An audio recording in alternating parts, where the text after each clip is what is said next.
दोस्तों स्टडी 91 के YouTube channel में आप सभी का बहुत बहुत स्वागत है। दोस्तों आज आप सभी के समक्ष भारतीय संविधान में अगले लेक्चर सीरीज को लेकर हाजिर हूं दोस्तों, जिसमें आज हम चर्चा करेंगे विधानसभा से संबंधित तमाम ऐसे सवालों के बारे में जो परीक्षा में पूछे जा सकते हैं। ये सभी सवाल दोस्तों विधानसभा सदस्यों की योग्यता, निर्वाचन और कार्यकाल से संबंधित सवाल होंगे और बड़े अच्छे अच्छे सवाल है। ठीक है, आज हमारा दोस्तों 196वां लेक्चर है, यानी 196 लेक्चर आज हमारा है।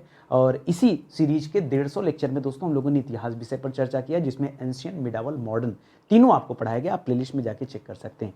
और 151 नंबर से आगे हम बढ़ रहे हैं, तो आज हमारा 46वां लेक्चर है। 46 लेक्चर दोस्तों हमारा हो जाएगा भारतीय संविधान का। आज की क्लास अगर आप अटेंड करते हैं तो 5880 सवाल आपके तैयार हो जाएंगे। ठीक है, यानी धीरे धीरे हम 6000 के करीब पहुंचने वाले हैं। किस तरह के सवाल परीक्षा में आते हैं जरा ये देख लीजिए। सवाल आता है परीक्षा में कि किस राज्य की विधानसभा में अधिकतम सदस्य संख्या हो सकते हैं, किसी भी राज्य में कितना ज्यादा दोस्तों विधानसभा सदस्य हो सकते हैं, ये मैक्सिमम लेवल क्या तय किया गया वो आपको बताना है, या इसी तरह से मिनिमम लेवल क्या है वो आपको बताना पड़ सकता है, या फिर मिनिमम से नीचे भी अगर किसी राज्य का नाम आता है तो वो भी आपसे सवाल बनता है, या फिर आपातकाल में विधानसभा की जो अवधि है ये कितने समय तक के लिए बढ़ाई जा सकती है, कितने बार बढ़ाई जा सकती है। इस तरह के सवाल आते हैं। जो विधानसभा के सत्र चलते हैं उनमें अंतर कितना हो सकता है, कितने सत्र चलाए जाने होने चाहिए। ठीक है, धन विधेयक जो होता है वो कहां प्रस्तुत करता है, कौन डिसाइड करता है कि कोई विधेयक धन विधेयक है अथवा नहीं। इस तरह के तमाम सवाल परीक्षा में पूछे जाते हैं। उन सभी सवालों का जवाब यदि आप चाहते हैं तो आप इस सीरीज को पूरा देखिएगा, इस वीडियो को आप पूरा देखिएगा। ठीक है,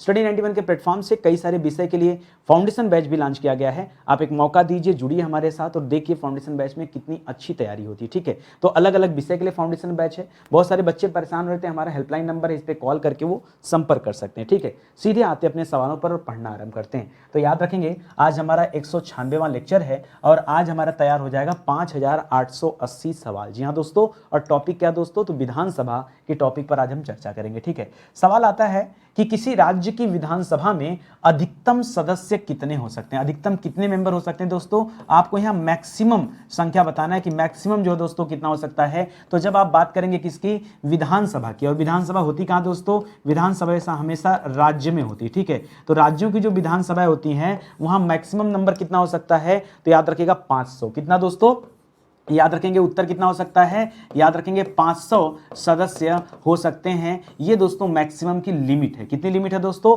500 की लिमिट है। अगर वर्तमान में देखा जाए तो सबसे ज्यादा सदस्य कहां के हैं दोस्तों, तो आप अगर बात करेंगे दोस्तों उत्तर प्रदेश विधानसभा की, किसकी बात करेंगे, उत्तर प्रदेश विधानसभा की, तो इसके पास दोस्तों सबसे ज्यादा मेंबर है। कितने मेंबर हैं दोस्तों, तो याद रखेंगे 403 सदस्य हैं। ठीक है, 403। कुछ बच्चे दोस्तों यहाँ 404 याद करते हैं। मैं आपको बताना चाहूंगा 404 पहले हुआ करते थे, अब संख्या घटकर कितनी हो गई है, 403 हो गई है। सर कैसे घट गई, याद रखिए राज्यपाल एक व्यक्ति को एक आंग्ल भारतीय को दोस्तों यहां जो नियुक्त करता था वही वाला पद हटा दिया गया है। तो अब 404 मत याद करिएगा, अब 403 आप याद करेंगे। ठीक है, अगर पूछे सवाल कि सबसे ज्यादा विधानसभा सदस्य ये किस राज्य में है तो जवाब क्या होगा, उत्तर प्रदेश दीजिएगा। ठीक है, आगे बढ़िए। लिख रहा है किसी राज्य के विधानसभा में न्यूनतम कितने सदस्य हो सकते हैं, यानी यह मैक्सिमम पूछा था, वैसे दोस्तों आपसे मिनिमम भी तो पूछ सकता है। ठीक है, तो दोस्तों मिनिमम जो है वो सदस्यों की क्राइटेरिया है दोस्तों 60 सदस्य। कितने दोस्तों,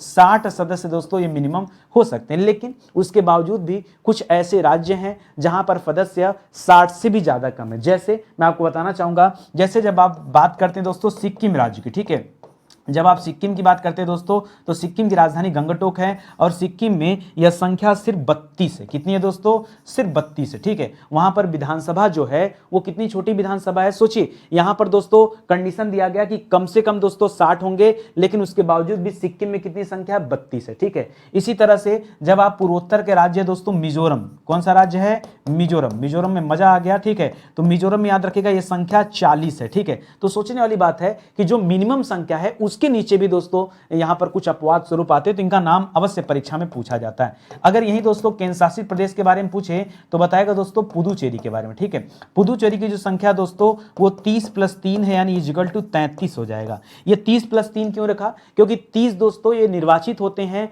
और 3 मनोनीत होते हैं। ठीक है, तो कुल संख्याओं के बारे में पढ़ेंगे तो कुल मिलेगा 33, लेकिन अगर निर्वाचित संख्या देखेंगे तो मिलेगा 30। ठीक है, इसको भी याद रखेगा। दिल्ली की बात मत करेगा, दिल्ली में ज्यादा है, 70 है। ठीक है, दिल्ली भी हमारा केंद्र शासित है, लेकिन वहां पर जो विधानसभा है वहां पर 70 मेंबर होते हैं। ठीक है, तो यहां से बड़ा कंफ्यूजन वाला सवाल बनता है, इनको जरा ध्यान देंगे। ठीक है, अगला सवाल देखिए, लिख रहा है किस राज्यों में या किन राज्यों में विधानसभा सदस्यों की संख्या सबसे अधिक है। तो दोस्तों बताया तो आपको कि सबसे अधिक विधानसभा सदस्य कहां पर हैं, उत्तर प्रदेश में हैं। और कितने सदस्य दोस्तों, तो याद रखिएगा 403 सदस्य हैं। कितने सदस्य हैं, 403 सदस्य हैं। ये सबसे अधिक वाली की बात कर दिया। और सबसे कम कहां पर है, तो याद रखिएगा सिक्किम में सबसे कम है, ठीक है। बाकी फिर मिजोरम आता है, फिर पुदुचेरी आता है। पुदुचेरी में 30+3 दोनों आप याद रखेंगे, इसको भी याद रखेंगे, ठीक है। जैसे यहां मिजोरम में 40 आता है, उसी तरह से एक और भी लिख लीजिए, गोवा में भी 40 है, ठीक है।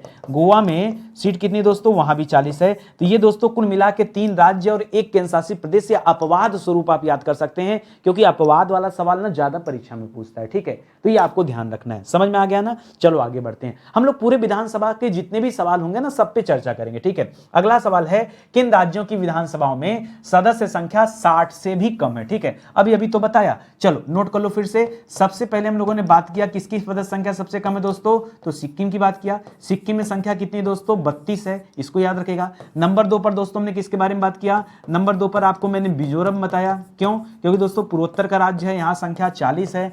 तीसरे नंबर पर हमने किसके बारे में बताया दोस्तों, गोवा के बारे में बताया। गोवा के बारे में, गोवा में संख्या कितनी दोस्तों, गोवा में संख्या भी 40 है, ठीक है। इसके अलावा दोस्तों मैंने स्टार लगा के आपको यह भी बताया कि एक पुदुचेरी भी आप याद रखेगा, ठीक है। पुदुचेरी मैंने आपको साफ तौर पर क्या बताया, 30+3 बताया, ठीक है। 30+3 यानी कुल संख्या 33 बताया। समझ में आ गया ना, सवाल का उत्तर आ गया ना। अब तो जान गए ना सवाल कैसे बनते हैं। दोस्तों हमें चैप्टर वाइज अच्छे से पढ़ना पड़ता है, ठीक है। आप लोगों की आदत है ना, आप भाग भाग के पढ़ते हो, मत पढ़ो भाग भाग के। मैं बार बार समझा रहा हूं, कोई मतलब नहीं भाग भाग के पढ़ने से। आप जब सीक्वेंस में पढ़ेंगे ना, एक एक विषय कंप्लीट होगा। और देखो ना, आज हम लोग 196 लेक्चर पे आ गए हैं। अगर आपने शुरू से लेक्चर देखा होगा तो पूरा इतिहास आपका तैयार हो गया होगा, पूरा संविधान तैयार हो जाएगा। ऐसे ही आगे हम ज्योग्राफी भी पढ़ेंगे, ठीक है।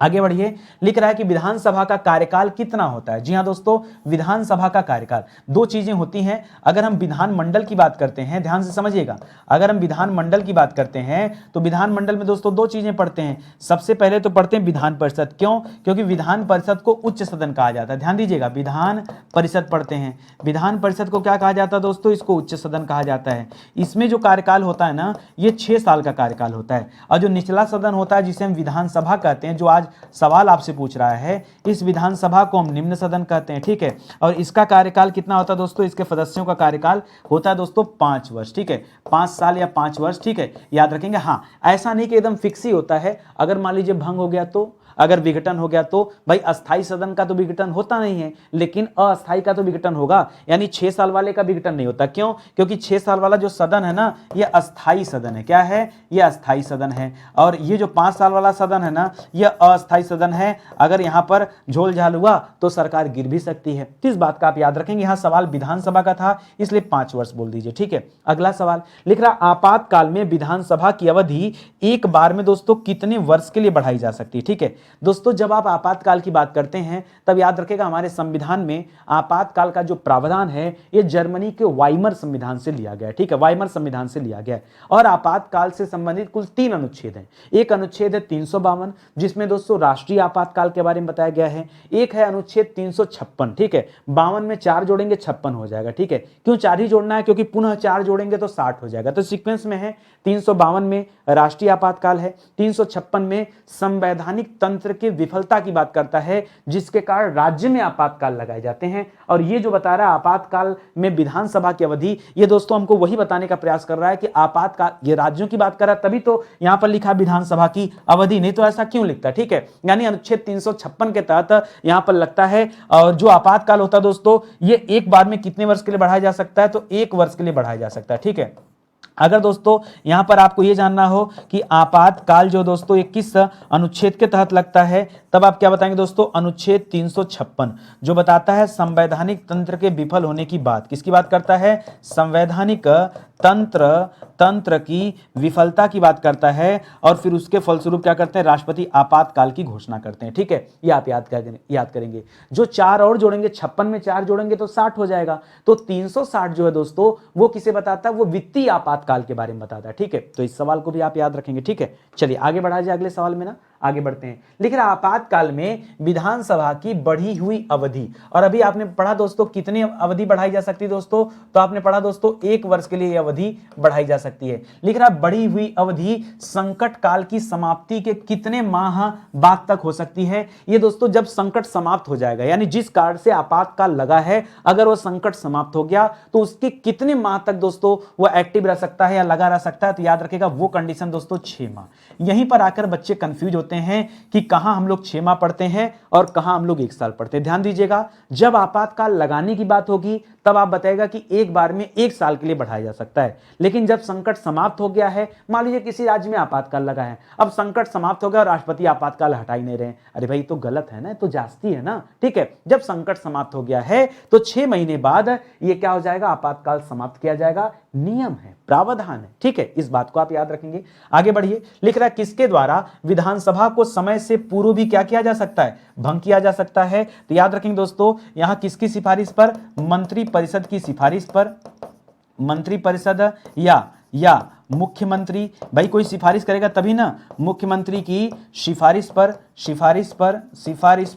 सिफारिश पर राज्यपाल द्वारा। कौन भंग करता है दोस्तों, राज्यपाल द्वारा दोस्तों इसे भंग किया जाता है। ठीक है, अच्छा एक पॉइंट यहां पर और याद रखेगा, एक तीसरी कंडीशन भी हो सकती है दोस्तों। इस कंडीशन के अलावा मान लीजिए दोस्तों संख्या बल कम हो जाए, क्या हो जाए दोस्तों, संख्या बल क्या हो जाए दोस्तों, कम हो जाए। किसकी संख्या बल कम हो जाए दोस्तों, जो बहुमत अपना सिद्ध कर रहा था, फिर बहुमत सिद्ध करना पड़ेगा। अब बहुमत सिद्ध करते समय अगर सिद्ध नहीं हो पाया, सरकार तब भी तो गिर जाएगी, जिसे हम फ्लोर टेस्टिंग के नाम से जानते हैं। भाई मान लीजिए विधानसभा की बात हो रही, जैसे अगर उत्तर प्रदेश की बात हो रही, तो अगर 403 सीट है तो भैया 200 से ऊपर जो पा जाएगा, 200 से क्या 202 से ऊपर जो पा जाएगा वो तो जीत जाएगा। कम से कम 202 जीतना पड़ेगा। पता चला जो 202 जीता है, कुछ टाइम बाद पता चला कि उसकी संख्या कम हो गई, तो अगर वो साबित नहीं कर पाएगा तो सरकार तो चली जाएगी ना। तो सारे कंडीशन आप याद रखेंगे। ठीक है, लिख रहा है विधानसभा के सदस्यों के निर्वाचन की देखरेख दोस्तों कौन करता है। भारत में जितना भी निर्वाचन होता है दोस्तों, इन सभी निर्वाचन की देखरेख कौन करता है, निर्वाचन आयोग करता है। कौन करता है,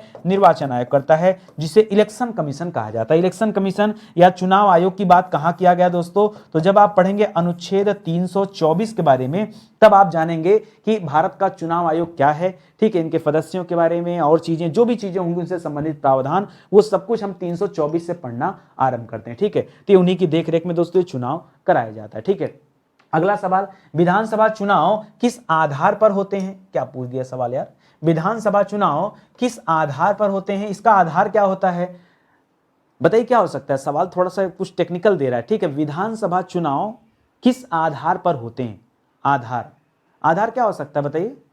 आधार कई हो सकते हैं, जैसे एक तो वयस्क मताधिकार हो सकता है आधार। ठीक है, कि वयस्क मताधिकार का जो आधार है दोस्तों, वयस्क मताधिकार, ये क्या होता है दोस्तों, वयस्क मताधिकार। सिंपल सी बात आप भी जानते हैं कि जिनका उम्र दोस्तों 18 वर्ष या उससे अधिक हो गया है, वो दोस्तों क्या करेंगे, वो चुनाव में क्या करेंगे, मतदान करेंगे अपना, तो उसके आधार पर होता है, ये भी कर सकते हैं। तो यही होगा मुझे लगता है। ठीक है, आप देखिएगा ऑप्शन क्या देता है, विधानसभा सदस्य के लिए न्यूनतम आयु कितनी होनी चाहिए, कम से कम। न्यूनतम मतलब क्या दोस्तों, न्यूनतम कहने का मतलब है कम से कम कितनी आयु होनी चाहिए, तो कम से कम जो आयु है दोस्तों वो है दोस्तों 25 वर्ष। कितना है, 25 वर्ष। याद रखेगा, विधानसभा के लिए भी यही आयु है, और इसके अलावा अगर आपसे पूछ लेता लोकसभा के लिए ना, लोकसभा के लिए तो भी याद रखेंगे, वहां भी दोस्तों यही 25, हाँ वहां भी कितना दोस्तों 25 वर्ष ही है। ठीक है, यानी कोई भी सदस्य अगर लोकसभा या विधानसभा का चुनाव लड़ना चाहता तो कम से कम उसकी उम्र कितनी होनी चाहिए, कम से कम उसका उम्र होना चाहिए 25 साल, तब तो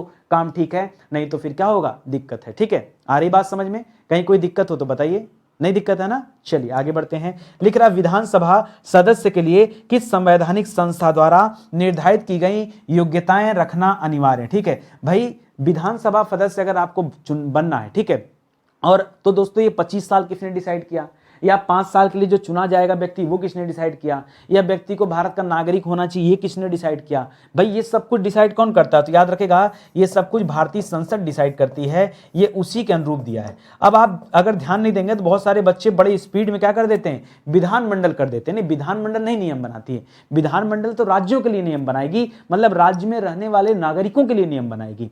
तो दोस्तों जो ऊपर से नियम बने हैं, जो हमारे संविधान में दिए गए, वो संविधान वाले नियम जो हैं ये संसद में बनते हैं। हैं, ठीक है। तो दोस्तों यहाँ भारतीय संसद याद रखिएगा, नहीं तो जल्दीबाजी में उत्तर आप गलत कर सकते हैं, ठीक है। लिख रहा विधानसभा सदस्य चुने बिना कोई मंत्री, अगर मान लीजिए कोई मंत्री बन गया है तो अपने पद पर कितने समय तक रह सकता है, ये तुम लोग कई बार दोस्तों पढ़ चुके हैं। मुझे लगता है सवाल अब आपको रट भी गया होगा कि भाई अधिकतम 6 महीना तक मंत्री रह सकते हैं, भाई उसके बाद उनको सदस्य बनना पड़ेगा। हाँ, कहीं का भी सदस्य बन सकते हैं, याद रखेंगे, वो विधानमंडल में कहीं का भी सदस्य बन सकते हैं, ठीक है, लेकिन सदस्य होना अनिवार्य है, ये आप याद रखेंगे, ठीक है। लिख रहा है कौन से अनुच्छेद में विधानसभा अध्यक्ष, उपाध्यक्ष, सभापति और उपसभापति के क्या बताया गया दोस्तों, वेतन और भत्तों को बताया गया है। ये भी मैंने आपको बताया था, जो अध्यक्ष उपाध्यक्ष हैं ये तो दोस्तों विधानसभा में होंगे, और जो सभापति उपसभापति हैं ये कहां पर होते हैं, ये हमेशा विधान परिषद में होते हैं। कहां होते हैं दोस्तों, ये हमेशा विधान परिषद में होते हैं। और इनके जो सैलरी वगैरह वो कहां बताया गया दोस्तों, तो ये भी हम लोग पढ़ा गया, ये बताया गया दोस्तों 186 में। कहां बताया गया है, अनुच्छेद 186 में। सवाल एक और भी आ सकता है कि सर ये बताइए मुझे कि विधानमंडल के जो सदस्य हैं उनका वेतन भत्ता कहां बताया गया, किसका, मैं सीधे सीधे विधानमंडल दिख रहा हूं, इसमें विधानसभा विधान परिषद दोनों आ जाएगा, ठीक है। तो विधानमंडल के सदस्यों का वेतन भत्ता, सदस्यों का वेतन भत्ता, ये दोस्तों कहां पर है, कहां पर दिया गया, तो इसे बताया गया अनुच्छेद 195 में, ठीक है। ये सब चीजें दोस्तों हम लोगों ने पिछली क्लास में पढ़ा था, अगर आप ध्यान नहीं देंगे तो बहुत सारी गलतियां होंगी, याद रखा करिए, ठीक है। लिख रहा है विधानसभा अध्यक्ष अपना त्यागपत्र किसे दे सकता है, ठीक है। देखिए अध्यक्ष की बात कर रहे हैं, ठीक है। अध्यक्ष को हम क्या कहते हैं दोस्तों, इसे हम स्पीकर भी कहते हैं, क्या कहते हैं, इसे स्पीकर भी कहते हैं। तो ये अपना त्यागपत्र दोस्तों किसे देता है, याद रखेंगे, ये अपना त्यागपत्र देता है उपाध्यक्ष को, ठीक है।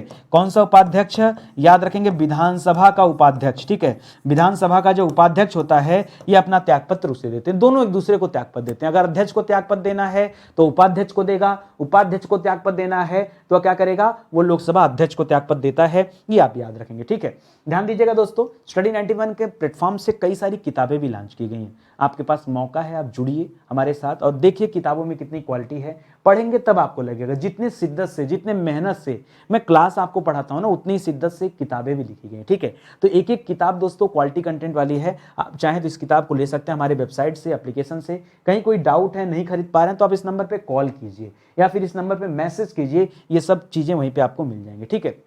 आगे बढ़ते हैं दोस्तों, अगला सवाल सुनिए। आगे लिख रहा है अगला सवाल कि विधानसभा उपाध्यक्ष, अभी आपको बताया ना कि देखिए यहां पर सीधे सी बात करिए, यहां याद रखेंगे ऐसे कि अध्यक्ष अपना त्यागपत्र किसे देता है, याद रखेंगे उपाध्यक्ष को देता है, और उपाध्यक्ष अपना त्यागपत्र किसे देता है, तो अध्यक्ष को देता है, दोनों बातें वही होगी। तो उपाध्यक्ष किसे देता है, तो यहां हम लिख सकते हैं विधानसभा अध्यक्ष, किसे लिख सकते हैं, विधानसभा अध्यक्ष को देता है, ठीक है। ये सारी बातें याद रखेंगे। आगे देखिए, लिख रहा है विधानसभा अध्यक्ष और उपाध्यक्ष का चुनाव किस सदन के सदस्य अपने बीच से ही करते हैं। तो दोस्तों क्योंकि बात विधानसभा की है, इसलिए दोस्तों इनका चुनाव भी कौन करता है, विधानसभा सदस्यों के द्वारा ही किया जाता है। विधानसभा सदस्यों में से किसी एक व्यक्ति को क्या चुना जाता है, विधानसभा अध्यक्ष चुना जाता है, और किसी एक अन्य व्यक्ति को विधानसभा उपाध्यक्ष चुना जाता है, ठीक है, याद रखेंगे। लिख रहा विधानसभा अध्यक्ष और उपाध्यक्ष का कार्यकाल किस सदन के कार्यकाल तक होता है, क्योंकि जिस सदन में बैठते हैं जाहिर सी बात है इनका कार्यकाल विधानसभा के कार्यकाल तक होगा, ठीक है, विधानसभा के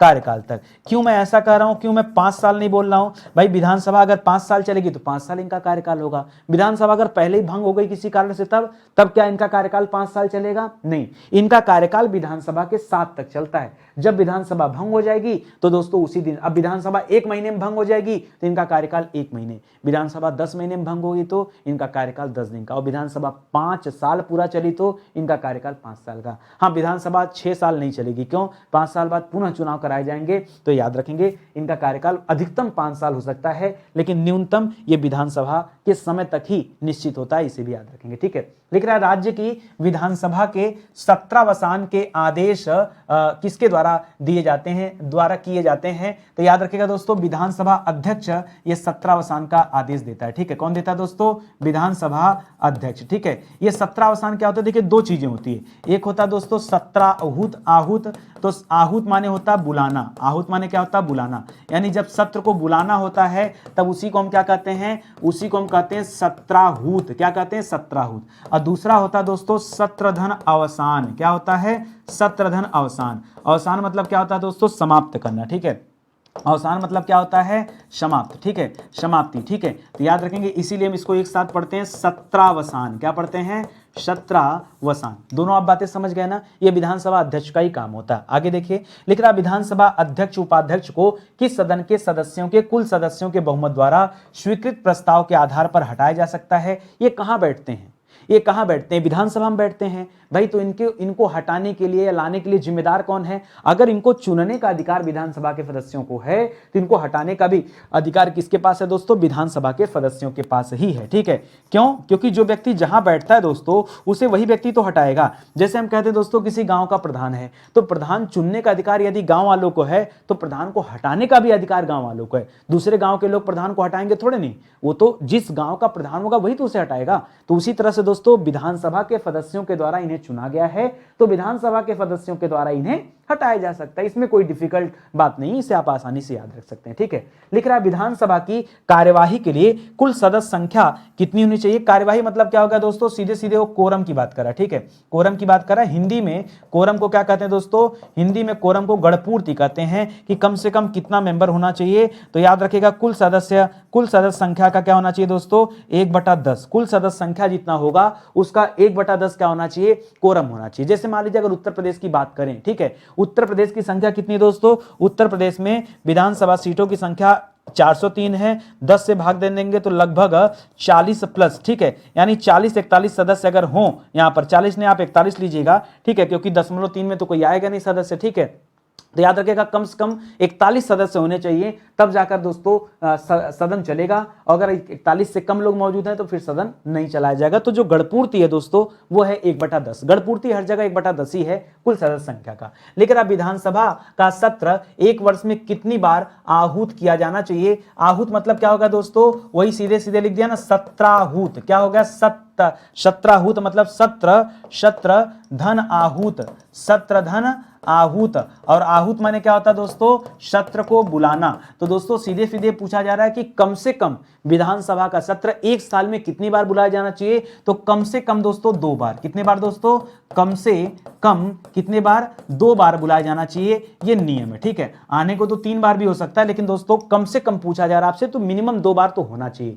विधानसभा के किन्हीं 2 सदस्यों के मध्य कितने दिन का अंतर नहीं होना चाहिए दोस्तों? तो याद रखिएगा 6 माह से अधिक, ठीक है। 6 माह से अधिक का अंतर नहीं होना चाहिए। यानी जब 2 सदन आप 2 बार जो सत्र बुला रहे हैं उनके बीच में इतना गैपिंग नहीं रखेंगे कि आज बुलाएं, इसका मतलब आपको पब्लिक की चिंता ही नहीं है। तो भाई सत्र में तो आना पड़ेगा ना। अब ऐसा थोड़ा कि 6-6 महीने का छुट्टी हो जाए, ठीक है, फिर हम आपको चुनकर भेजें क्यों अगर इतनी छुट्टी करनी है तो याद रखेंगे कम से कम जो यहाँ पर एक टाइम लिमिट है कि 2 सत्र के बीच में अधिकतम गैपिंग कितनी हो सकती है? तो 6 महीना, इससे ज्यादा का नहीं हो सकता है, याद रखेंगे। लिख रहा विधानमंडल के सदन में मंत्रिपरिषद के किसी सदस्य द्वारा रखा गया, क्या लिखा दोस्तों? यहां लिखा विधानमंडल। विधानमंडल मतलब क्या होता है? मैंने आपको पढ़ाया कि विधानमंडल में दोनों चीजें आती हैं, ये आप ध्यान दीजिएगा। एक तो विधान परिषद, दूसरा विधानसभा, ठीक है। तो कह रहा दोस्तों विधानमंडल का कोई भी मेंबर चाहे उच्च सदन का हो चाहे निम्न सदन का हो, लेकिन उसमें क्या वो अगर सदन मंत्री परिषद में है तब अगर वो क्या कोई अगर विधेयक पेश करता है तो याद रखेंगे उसे सरकारी विधेयक कहा जाता है। क्या कहा जाता है?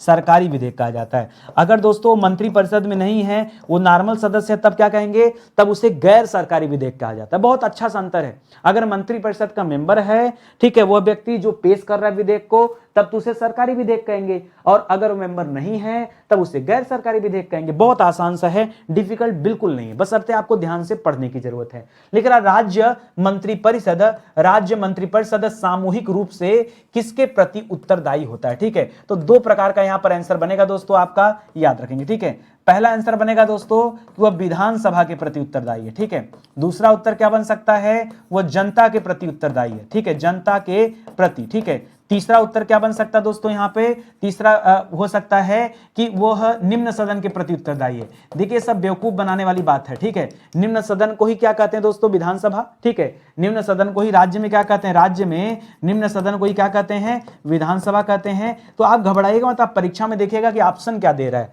ऐसे उठपटांग हरकत कर सकता है एग्जाम में, ठीक है। लिख रहा है राज्य विधानसभा द्वारा पारित कुछ विधियों के लिए किसकी अनुमति आवश्यक है? देखिए कुछ विधियों के लिए, ठीक है, तो कुछ विधियों के लिए दोस्तों राष्ट्रपति की अनुमति आवश्यक होती है। ठीक है, आप देखते होंगे कई बार ऐसा भी होता है, वैसे तो कानून को हस्ताक्षर करने का अधिकार राज्यपाल को है, लेकिन यदि राज्यपाल को स्व विवेक से, अपने बुद्धि विवेक से ऐसा लगता है कि मुझे इस विधेयक को रोक करके राष्ट्रपति की सम्मति लेनी चाहिए, तो वह उस विधेयक को रोक सकता है। हमने भी पढ़ा है ना, तो याद रखेंगे। और अनलिमिटेड टाइम तक, वहां कोई टाइम बाउंडेशन नहीं है। ठीक है, राज्य में धन विधेयक को दोस्तों कहां प्रस्तुत किया जाता है? तो देखिए, अगर धन विधेयक की बात केंद्र में होती, अगर केंद्र में होता तो हम पढ़ते हैं दोस्तों धन विधेयक को लोकसभा में प्रस्तुत किया जाता है। कुल मिला जुला के दोस्तों जो निम्न सदन होता है, या जिसे हम जनता का सदन कहते हैं, जनता का सदन, ये वहीं प्रस्तुत किया जाता है। तो अगर हम राज्यों की बात करते हैं तो वहां पर जनता का सदन क्या दोस्तों? विधानसभा है। इसलिए इस धन विधेयक को कहां प्रस्तुत किया जाता है? विधानसभा में प्रस्तुत किया जाता है। आगे बात समझ में, कहीं कोई दिक्कत नहीं है ना? चलिए आगे बढ़ते हैं, अगले सवाल पर आइए। लिख रहा कोई विधेयक धन विधेयक है या नहीं है। ठीक है, अगर यही बात दोस्तों केंद्र में आती है तो कौन डिसाइड करता है? तो हमने पढ़ा दोस्तों लोकसभा अध्यक्ष डिसाइड करते हैं। कौन डिसाइड करते हैं? लोकसभा अध्यक्ष डिसाइड करते हैं कि कौन सा विधेयक धन विधेयक है, कौन सा नहीं है। उसी तरह जब राज्यों की बात करेंगे तो राज्यों में पावर किसके पास होता है दोस्तों? यह पावर विधानसभा अध्यक्ष के पास होता है। किसके पास? विधानसभा अध्यक्ष के पास ये पावर होता है कि कौन सा विधेयक धन विधेयक है और कौन सा धन विधेयक नहीं है। और ऐसा क्यों होता है दोस्तों? देखिए, अगर कोई विधेयक धन विधेयक हो गया ना, तो उसमें जो उच्च सदन होता है उसका इंपैक्ट कम पड़ता है, इसलिए ये चीजें होती हैं। लेकिन राज्य विधानमंडल, विधानमंडल की बात कर रहा है, विधानमंडल मतलब परिषद और सभा दोनों। ठीक है, लिख रहा है राज्य विधानमंडल संविधान की कौन सी सूची में शामिल विषयों पर कानून बना सकता है? तो याद रखेंगे ये राज्य सूची पर तो कानून बनाता ही बनाता है। ठीक है, राज्य सूची में जो शामिल विषय हैं उन पे भी कानून बना सकता है, प्लस दोस्तों समवर्ती सूची में शामिल विषय पर भी कानून बना सकता है। ठीक है, खाली केंद्र सूची में नहीं बनाएगा। क्यों?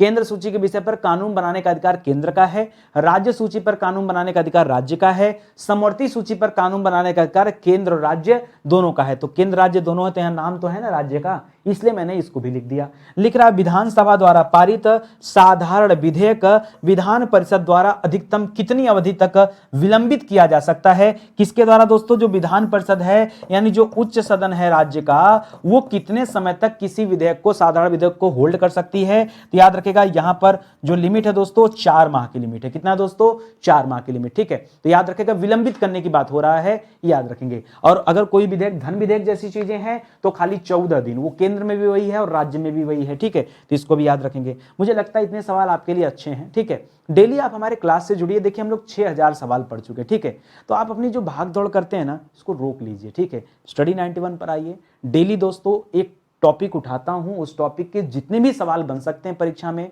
वो सभी सवालों पर हम चर्चा करते हैं। जैसे आज विधानसभा पढ़े ना, अब आगे विधानसभा नहीं पढ़ेंगे, अब कल की क्लास में हम विधान परिषद पढ़ेंगे। ऐसे रोज रोज हम टॉपिक भी चेंज करते चलते हैं, ताकि आप बोर ना हो, आप परेशान ना हो। और जब तक आप पूरे विषय को नहीं पढ़े रहेंगे, तब तक चाहे हम कितना भी क्वेश्चन प्रैक्टिस करा लें, आपको पता कैसे चलेगा क्या सही क्या गलत? ठीक है, एक बार जब इन चीजों को आपने पढ़ लिया, फिर आपको कहीं कोई कंफ्यूजन नहीं होगा। तो आइए इस चीज को पढ़िए दोस्तों। कई सारे ऐसे विषय हैं जो पूरी तरह से आपको पढ़ा दिए गए हैं, तो उन्हीं के हैंड रिटन नोट्स हैं, आप इन्हें भी हमारे वेबसाइट या एप्लीकेशन से ले सकते हैं। इसके अलावा दोस्तों किताबें हैं, किताब ऑर्डर करेंगे तो बाइक पोस्ट आपके घर जाएगी। कोर्सेज भी हैं दोस्तों, आप मौका दीजिए, जुड़िए भर हमारे साथ। ठीक है, फिर आपको लगेगा कि नितिन सर ने जो कहा वो सही है। ठीक है, चलिए आज का सेशन दोस्तों ही समाप्त होता है। मिलते हैं अगले लेक्चर में, तब तक के लिए बहुत बहुत धन्यवाद। जय हिंद, जय Bharat. Thank you so much.